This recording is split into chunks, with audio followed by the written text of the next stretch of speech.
The woman standing in the marble lobby of Orion Global Holdings didn't belong there, and Connor Owens knew it the second his eyes landed on her through his office window 30 floors up. His assistant had buzzed him about a walk-in visitor claiming childhood friendship, which happened twice a month from opportunists who'd somehow gotten past security. Connor had built his commercial real estate empire from nothing, turning abandoned properties into luxury developments across 3 continents. And with that success came people crawling out of the woodwork with their hands out. He'd been about to dismiss whoever it was when something made him look at the security feed on his computer screen.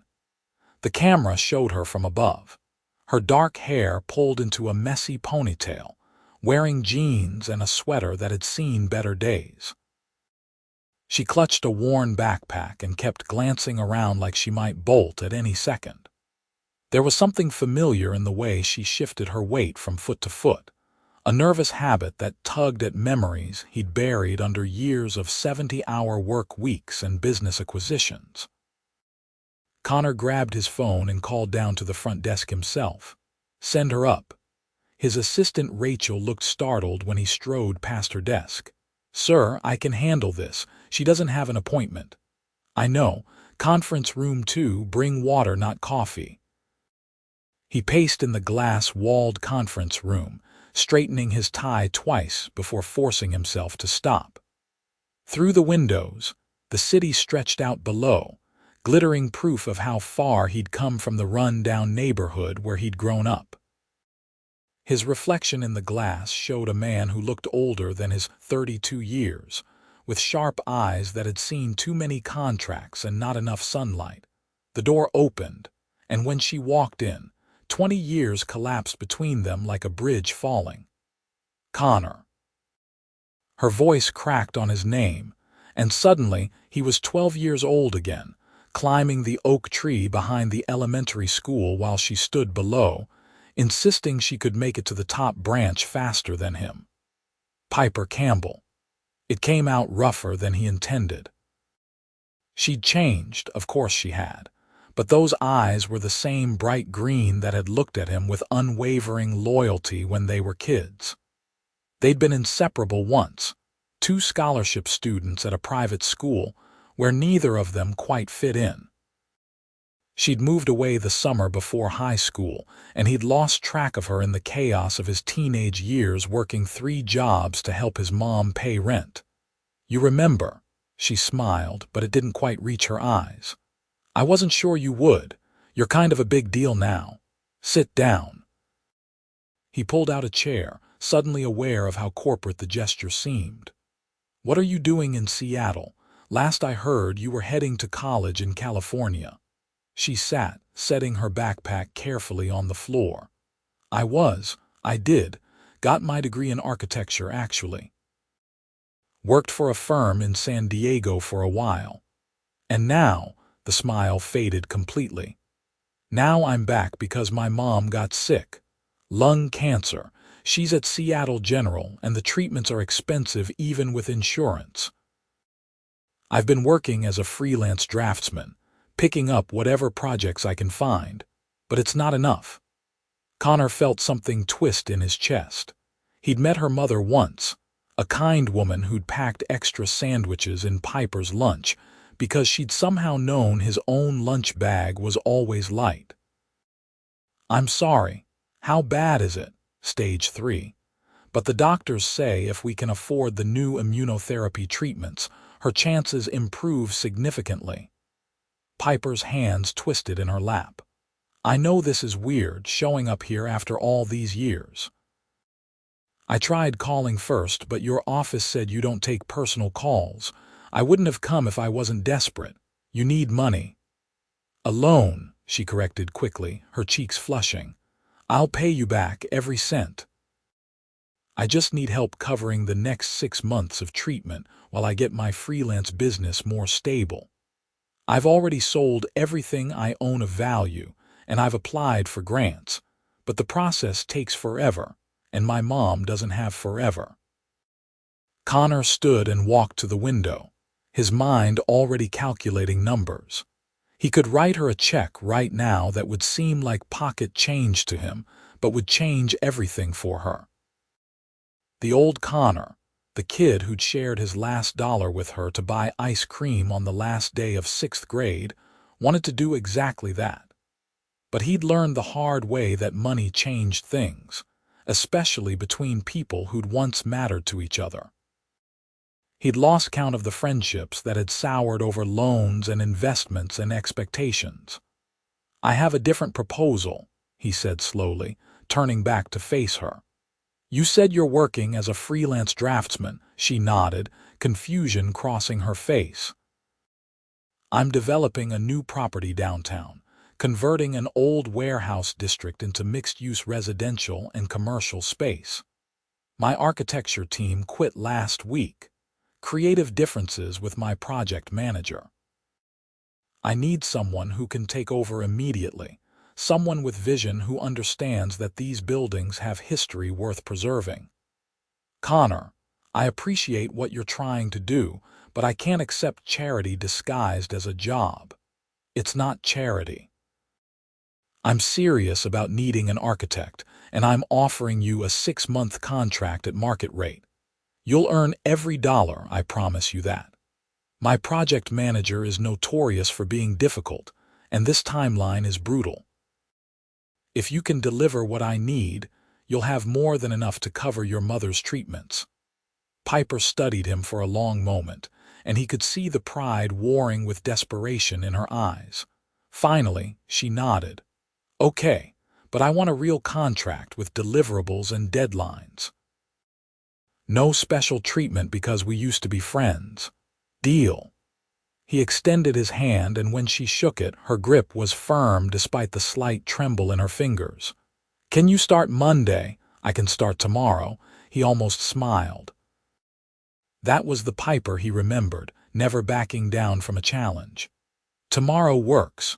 Rachel will set you up with temporary access credentials and office space. Bring your portfolio. I want to see what you've worked on." She stood, slinging her backpack over one shoulder. At the door, she paused. "Connor, thank you. Really. Thank the board if this works out. They're the ones I'll have to answer to if it doesn't." After she left, Connor stood alone in the conference room, staring at the city below and wondering what the hell he'd just done. Mixing personal history with business went against every rule he'd set for himself. But when Piper had walked through that door, looking tired and scared but still holding her head high, he'd felt something shift. Something that had been dormant for years, buried under spreadsheets and acquisition deals, and the careful distance he kept from everyone. Saturday morning found Connor in his penthouse, unable to focus on the quarterly reports spread across his dining table. He kept thinking about Piper, wondering if she was at the hospital with her mother, wondering how she was really holding up under the weight of everything. His phone rang, and his best friend Marcus's name flashed on the screen. They'd met in college, and Marcus was one of the few people who'd known Connor before the money, before Orion Global became a household name in commercial real estate. "You're hiring random walk-ins now," Marcus said without preamble. "Rachel called me, worried you've lost your mind." "She's not random. We were friends as kids. And you haven't seen her in what, 2 decades? Connor, man, I love your generous streak, but this is a multi-million-dollar project. You can't stake it on nostalgia." Connor pinched the bridge of his nose. "I looked at her portfolio last night. She sent it over within an hour of leaving my office. Marcus, she's good, really good. She did the renovation design for the Mercado building in San Diego. Remember that project that won all those awards for historical preservation?" There was a pause. "That was her. That was her. This isn't charity. She's the right person for the job." "Okay, but be careful. Mixing business with personal connections gets messy." After they hung up, Connor pulled up Piper's portfolio again on his laptop. The Mercado building had been a crumbling Spanish colonial structure that she'd transformed into a thriving community space, while maintaining every historical detail that mattered. Her design philosophy was evident in every project: respect for what came before, vision for what could be, and a practicality that kept costs reasonable without sacrificing quality. He needed that perspective for the warehouse district. His previous architects had wanted to gut everything and start from scratch, but Connor had bought those buildings because of their history, the way they represented the industrial backbone that had built Seattle into what it was today. Monday morning, Piper arrived at his office at 7:30, a full hour before their scheduled meeting. Connor spotted her through his window, already set up in the small office Rachel had assigned her, surrounded by blueprint rolls and her laptop open to design software. He grabbed 2 coffees from the break room and knocked on her door frame. "You're early." She looked up and he noticed the dark circles under her eyes. Couldn't sleep, too excited about the project and too anxious about doing this right. He handed her a coffee. "Show me what you're thinking." For the next 2 hours, they went through every detail of the warehouse district development. Piper had spent the entire weekend researching the building's history, pulling old photographs and architectural records from the city archives. She'd sketched preliminary concepts that took his breath away, designs that honored the building's industrial heritage while transforming them into modern living and working spaces. "The brick facades stay," she said firmly, pointing to her sketches. "And these original iron support beams, we expose them and make them a feature. The bones of these buildings are beautiful. Why hide them?" Connor leaned over her shoulder, studying the drawings. She smelled like coffee and something floral, a contrast to the sterile conference room scent he was used to. "The ground floor commercial spaces. You're proposing we keep the high ceilings?" "Absolutely. Look at this warehouse here. It has these enormous windows. Perfect natural light for galleries or restaurants. And this one with the loading dock, we convert that into an outdoor seating area. You've put a lot of thought into this already." She met his eyes, and for a moment he saw the girl who'd once promised they'd always be friends, no matter what. "I meant what I said. I'm going to earn every dollar of this contract." Over the following weeks, Connor found excuses to check on the project's progress more often than necessary. He told himself it was due diligence, making sure his instinct to hire Piper had been correct. But the truth was harder to ignore. He liked being around her. She brought energy to the office that had been missing. His employees started lingering near her workspace, drawn by her enthusiasm as she explained her vision for the district. She remembered details about people, asked Rachel about her daughter's soccer games, brought donuts for the interns who were helping her draft plans. "Your project manager wants changes," Piper told him one afternoon, frustration evident in her voice. "He thinks the historical preservation aspects are going to cost too much." Connor looked up from his desk. "What do you think?" "I think he's not looking at the long-term value. Yes, it costs more upfront to preserve and restore instead of demolish and rebuild. But these buildings will be unique. They'll command premium prices for both sales and rentals because there's nothing else like them in the city. Then we do it your way. I'll handle Douglas." Her expression softened. "You trust me that much. I trust your judgment. Your work speaks for itself." But it was more than that, and Connor was starting to admit it to himself late at night in his too-empty penthouse. He trusted her because she was Piper, because she'd once shared her lunch with him every day for an entire school year without making him feel like a charity case, because she looked at the world with kindness even when life had been hard on her. One evening, he found her still in the office at 8 o'clock, hunched over her drafting table with a pencil tucked behind her ear. "Go home," he said from her doorway. "Whatever you're working on can wait until tomorrow. I'm almost done with the interior layouts for Building 3. She didn't look up. "Just need another hour, Piper." He walked in and gently closed her laptop. "You're going to burn out. How's your mom doing?" Her shoulders sagged. "She finished her second round of treatment last week. The doctors are cautiously optimistic. But she's so tired all the time and I hate leaving her alone." "Then go, be with her. This project isn't worth sacrificing time with your mother." She finally looked at him, and the gratitude in her eyes made his chest tight. "Thank you for understanding, and Connor for all of this. I know you could have hired anyone. I hired the best person for the job. Stop thanking me for that." As she packed up her things, Connor made a decision. "Tomorrow night, let me take you to dinner. A real one, not just working through lunch at the conference table." She paused, her jacket halfway on. "Connor, I don't think that's a good idea." "Why not? We're old friends catching up. Nothing inappropriate about that."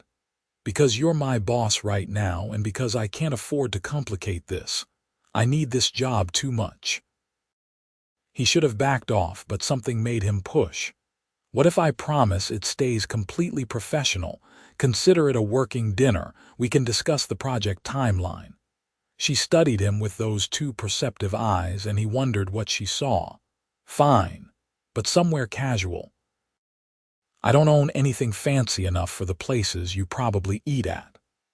The next night, he picked her up outside her mother's apartment building in his car, deliberately choosing his older sedan instead of the Tesla that usually sat in his garage. She changed into a simple dress, and when she climbed into the passenger seat, Connor had to remind himself this was supposed to be professional. He took her to a small Italian place in her old neighborhood, family-owned and far from the upscale restaurants his business associates preferred. The owner recognized the building and came over to chat, and Connor watched as Piper lit up, asking about his grandchildren and complimenting the new menu items. "You're good with people," Connor observed after they'd ordered. "You always were. So are you when you let yourself be." She sipped her wine. "But I've been reading about you, about Orion Global. They say you're ruthless in negotiations, that you don't let emotions cloud your business decisions." "They're not wrong. Then why did you hire me? Really?" Connor set down his fork, considering his answer carefully. "Because when you walked into my office, you reminded me of who I used to be. Before the company, before the money, when things were simpler. And because I looked at your work and saw someone who cares about more than just profit margins, I needed that perspective. You could have that perspective without the complication of our history. Maybe, but I wanted it with you." The air between them shifted, becoming charged with something neither of them was ready to name. Piper looked away first, her cheeks flushed.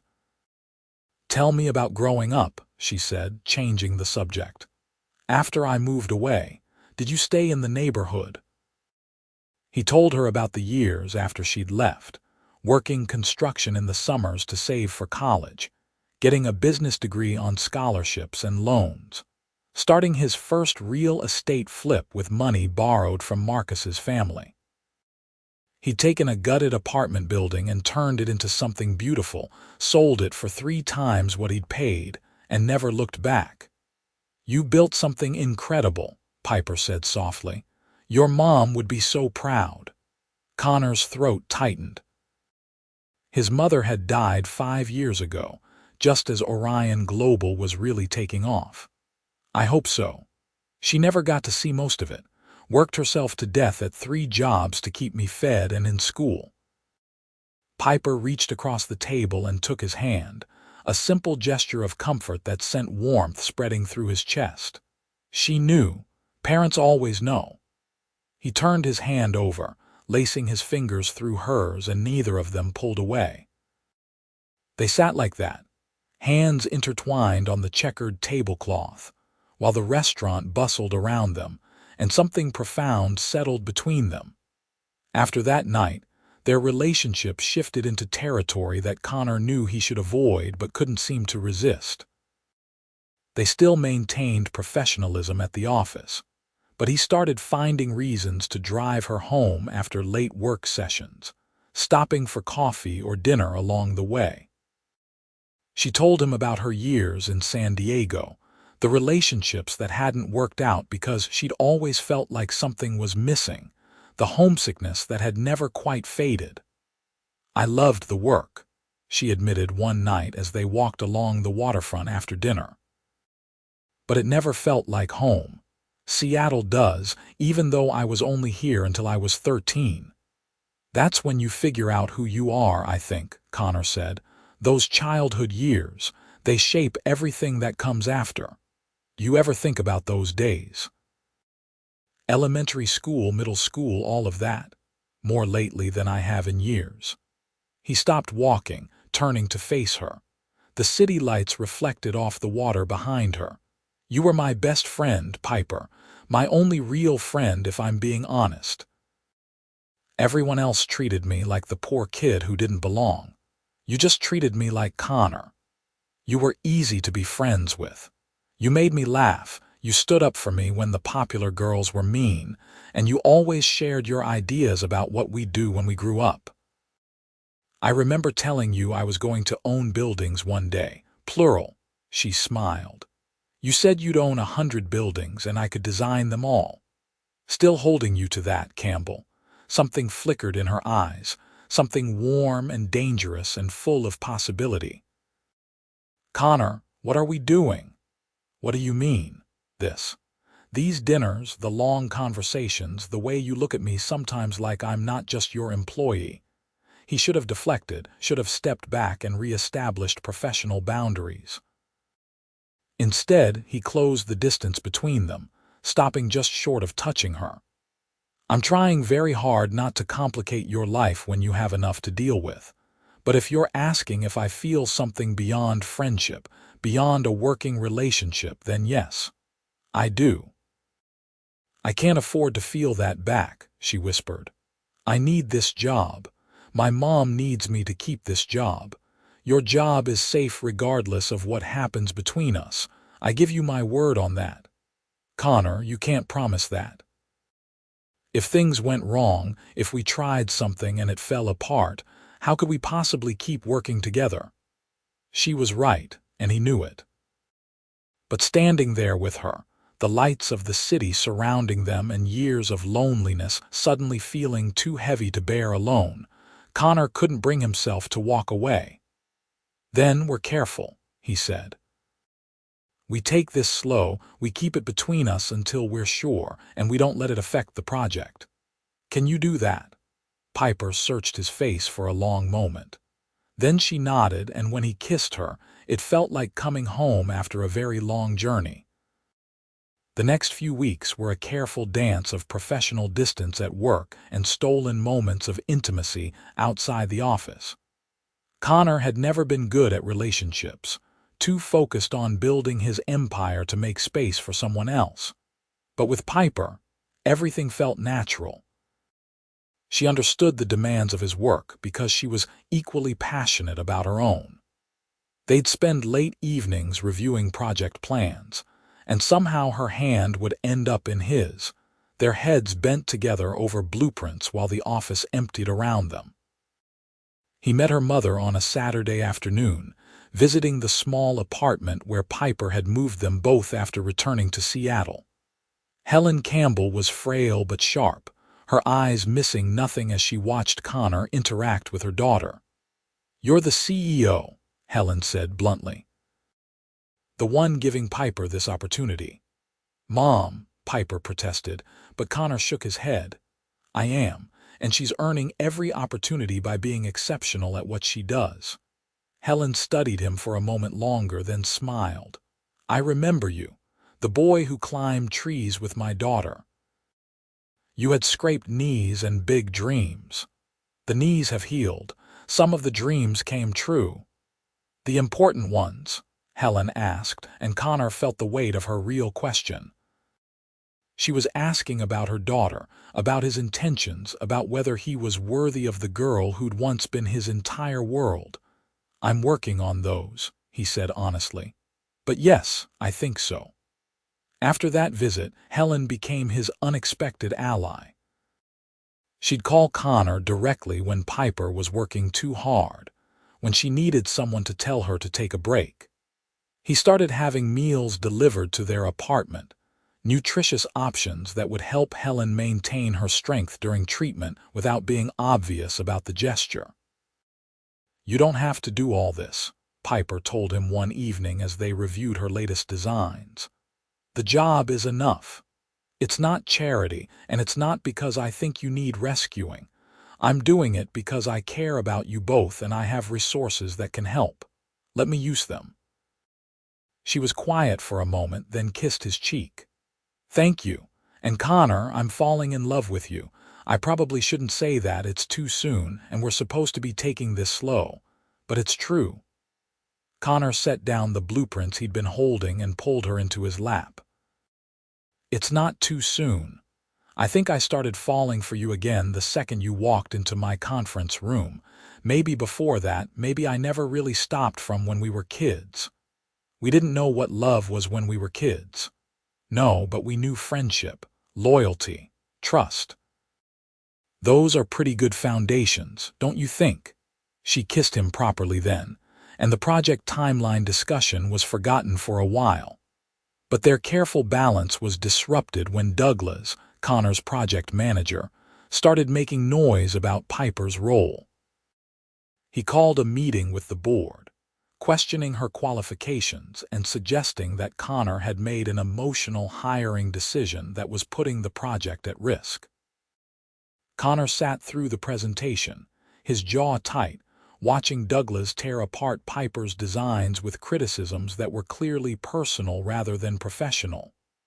"Enough," Connor finally said, cutting Douglas off mid-sentence. "Every concern you've raised has been addressed in the documentation. Miss Campbell's designs are innovative, cost-effective, and they honor the original vision for this project. If you have legitimate technical concerns, present them with data. Otherwise, this meeting is over." "This is exactly what I mean," Douglas said, looking at the board members. "Connor can't be objective about this hire. Everyone in the office can see there's something going on between them." The temperature in the room dropped. Connor stood slowly, and he watched Douglas realize he'd crossed a line. "My personal life is not up for discussion," Connor said quietly, dangerously. "But since you've raised the question of Miss Campbell's qualifications in front of the board, let's address it. Rachel, please distribute the independent review I commissioned last week." His assistant handed out folders to each board member. Inside was a detailed analysis from one of the most respected architectural firms in the country, evaluating Piper's work on the project. Their assessment was glowing. "I hired an outside firm to review every decision Miss Campbell has made on this project," Connor continued. "Not because I doubted her, but because I wanted objective confirmation that my trust in her abilities was justified. As you can see, their conclusion is that her work exceeds industry standards, and that the historical preservation approach will increase property values by an estimated 30% above our original projections." The board members were nodding, flipping through the report with evident approval. Douglas had gone pale. "As for what is or isn't going on in my personal life," Connor said, his voice still dangerously calm, "that's irrelevant to this project's success. But I'll be clear. If I hear another word of gossip about Miss Campbell, if anyone questions her professionalism or suggests she's achieved anything through means other than her own talent and hard work, I will consider it a personal attack and deal with it accordingly. Are we understood?" Douglas nodded stiffly and left the meeting without another word. Connor fielded a few questions from the board members about the timeline and budget, then escaped to his office, his hands shaking slightly with residual anger. Piper was waiting outside his door, her face pale. "I heard what happened. Connor, I'm so sorry. I never wanted to cause problems for you." He pulled her into his office and closed the door. "You didn't cause anything. Douglas has been looking for a reason to challenge me since I overruled him on the demolition plan. This was about power, not about you." But he was right. People are talking. I've heard the whispers in the break room. They think I slept my way into this position. Let them think whatever they want. The work speaks for itself. That independent review wasn't just for show. Every word in that report is true. You're brilliant at what you do. She wrapped her arms around herself. "Maybe we should cool things down. Just until the project is finished. I can't be a liability to you." "No." The word came out sharper than he intended. Connor gentled his voice and pulled her close. "I've spent my entire adult life being careful, building walls, keeping everyone at arm's length because it was safer for business. And then you walked back into my life and reminded me what it feels like to care about something beyond profit margins. I'm not giving that up. I'm not giving you up. What if the board starts questioning your judgment? What if this affects your company? Then we deal with it. Together. But Piper, I need you to hear this. I love you. Not because we were friends once, not because you're talented, but because you're you. You're kind and passionate, and you see the beauty in old buildings that everyone else wants to tear down. You made me remember that there's more to life than the next acquisition. I'm not walking away from that." Tears spilled down her cheeks, and he wiped them away gently. "I love you too. That's why I'm scared. I can't lose you, and I can't lose this project.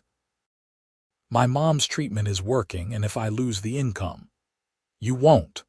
Worst case scenario, you finish this project as planned and then go independent. I'll be your first client for the next development. But nothing is going to happen to your position. I promise you that." She nodded against his chest, and they stood there for a long moment while the city stretched out below them through the office windows.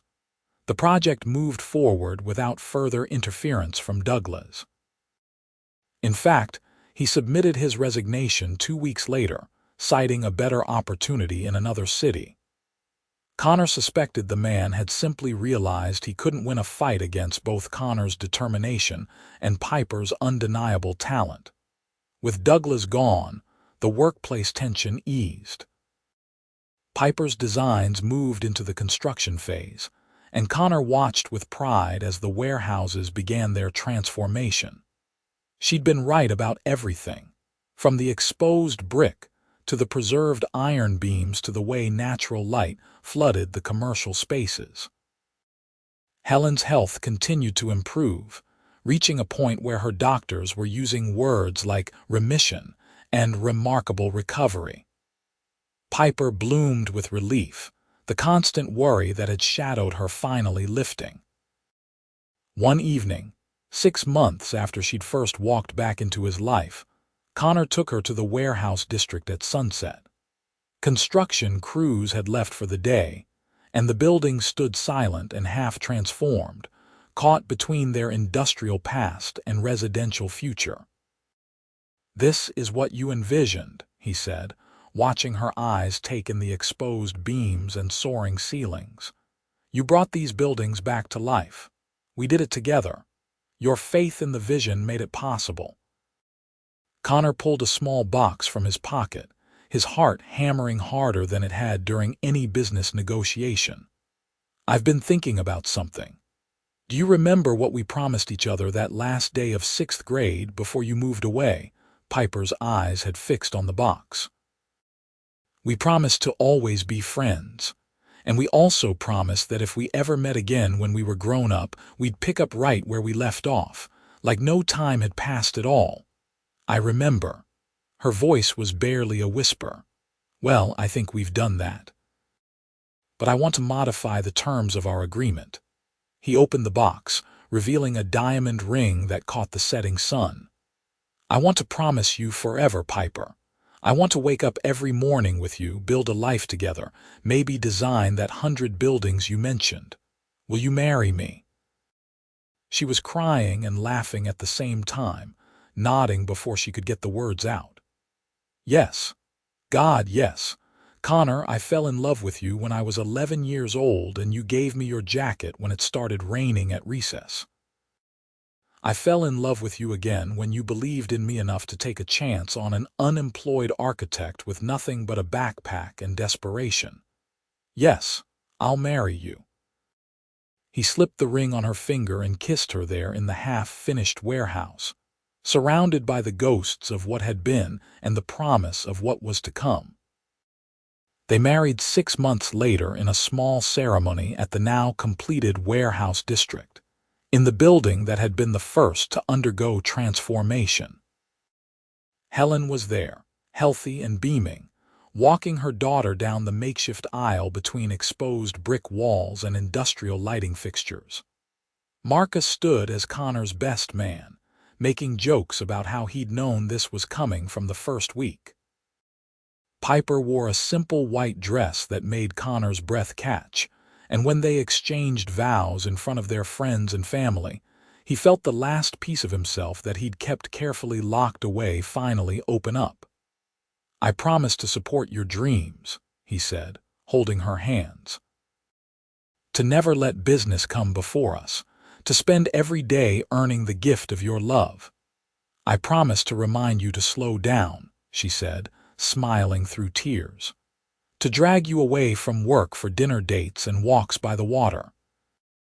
To build a life with you that's about more than just success, but about joy and partnership, and coming home to each other every single night." The warehouse district became the crown jewel of Orion Global's portfolio, winning awards for historical preservation and sustainable design. But more importantly, it became home. Connor and Piper moved into the penthouse unit of the first converted building, with its soaring ceilings and walls of windows overlooking the city. Helen lived nearby, her cancer in full remission, and she visited often to offer decorating advice and make sure they were eating properly. She became the grandmother figure to the neighborhood children who played in the courtyard that had once been a loading dock. A year after their wedding, Piper surprised Connor with news that sent his heart soaring. They were having a baby, a little girl they would name Catherine, after Connor's mother. He cried when Piper told him, overwhelmed by how much his life had transformed since that day she'd walked back into it. "You saved me," he told her that night, his hand resting on her still flat stomach. "I was so focused on building an empire that I forgot to build a life. You gave me both." "You saved me first," she countered. "When I came to your office, I was drowning. You threw me a lifeline, but more than that, you believed in me when I'd stopped believing in myself. We saved each other then. How's that?" She kissed him softly. "That's perfect." Connor scaled back his hours at Orion Global, hiring a chief operating officer to handle the daily operations while he focused on big-picture strategy. It gave him time to be present for Piper's pregnancy, to attend every doctor's appointment and help her design the nursery in what had once been a spare bedroom. When Catherine was born, Connor held his daughter for the first time and understood with perfect clarity what his mother had worked 3 jobs for, what she'd sacrificed everything to give him. This tiny, perfect human was the future he'd been building toward without even knowing it. Piper continued to work, designing buildings for Orion Global and taking on select independent projects. She built a reputation as the architect who could transform forgotten spaces into thriving communities. Developers across the country sought her expertise, but she remained selective, choosing only projects that aligned with her values. On their 5th wedding anniversary, Connor took her back to that old oak tree behind their elementary school. The neighborhood had changed, but the tree remained, its branches still reaching for the sky. "Remember when you said you could climb this faster than me?" he asked, pulling her close. "I stand by that claim. I have a different challenge for you now. He turned her to face him, his hands resting on her waist. "Let's spend the next 50 years building something even better than businesses or buildings. Let's build a family, a legacy of kindness and creativity and love. Let's make sure our daughter knows she can be anything she wants, achieve anything she dreams." "That's what you've given me," Piper said softly. "You saw a desperate woman in your lobby and gave her back her dignity and purpose. You believed in me when I'd given up on myself. You walked into my office and reminded me what matters. Before you, I had success but no meaning. Now I have both." They stood there under the oak tree, wrapped in each other's arms while their daughter played nearby in the grass. Connor thought about the boy he'd been, climbing this same tree with dreams too big for his circumstances. He thought about the man he'd become, building an empire but forgetting to build a life within it. And he thought about Piper, the girl who'd been his first friend and truest companion, who'd grown into the woman who'd saved him from a life of hollow achievement. She'd returned when he least expected it but needed it most, walking back into his world and transforming everything with her presence. Years later, when people asked Connor Owens about his greatest achievement, they expected him to talk about Orion Global Holdings, about the billions in real estate he controlled, about the skyline he'd helped reshape. Instead, he'd smile and pull out his phone, showing pictures of his wife and daughter, of the converted warehouse district where they'd built their home, of ordinary Tuesday evenings spent cooking dinner together and laughing over Catherine's school stories. "I built buildings," he'd say. "But Piper, she built our life. That's the real success story." And Piper, working at her drafting table in their home office with Catherine doing homework nearby, would smile when she overheard him. Because she knew the truth. They'd built everything together, two childhood friends who'd found their way back to each other and discovered that the greatest architecture wasn't in brick and steel, but in the careful construction of a shared life, built one day at a time with love and trust, and the unshakable foundation of true partnership. Their story wasn't about a CEO and an architect, or money solving problems, or even about childhood friends reuniting. It was about two people who'd learned that success meant nothing without someone to share it with, that home wasn't a place but a person, and that the best promises were the ones you made as children and kept as adults. To be there for each other, to believe in each other, and to never let go once you'd found your way back home.